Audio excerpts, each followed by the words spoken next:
So today I remembered and I'm trying to be diligent. So I read John 4, chapter 4, and it was really good.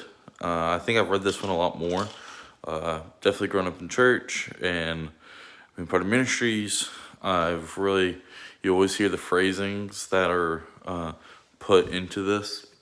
And so I'll just kind of get started in that. It's the story. It has the story of the Samaritan woman at the well, and that one's just a good representation of the bucking of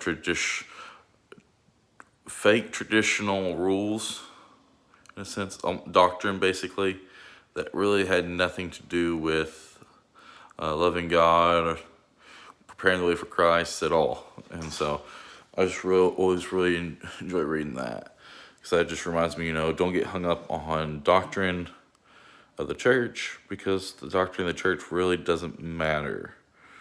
Exactly, it's what the Lord has given to us, and so on, in our personal relationship with Him, more so.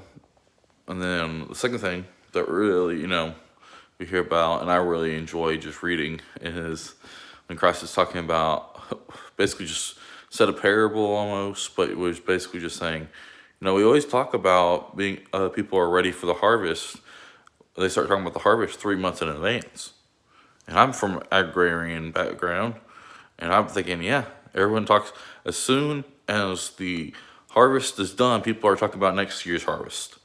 And so how it's going to be better, and we just can't wait, And I think that's something that, like, as Christians, we don't always do. We're not gung-ho for the harvest when it's harvest time. Now, we'll talk a big game 3 months in advance. But when that harvest field's straight in front of us, our knees buckle. And I'm not calling anybody out, because that's me. I mean, my first big mission trip I went on, I felt like such a failure until another guy pulled me aside, and we just had a conversation about it.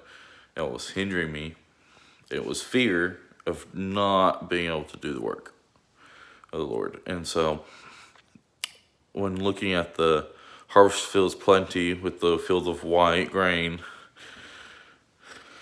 I'm like, yeah.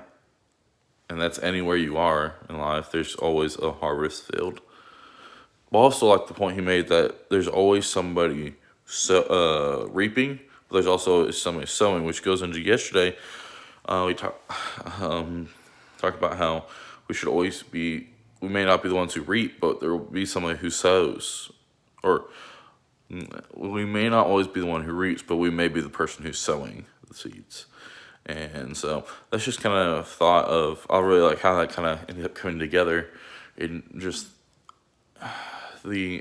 how important it is to recognize that we have different responsibilities at different times based off of that person's need in coming to know Christ, and how important it is that we try not to be something that we aren't, because it could end up actually hurting that person's relationship with Christ.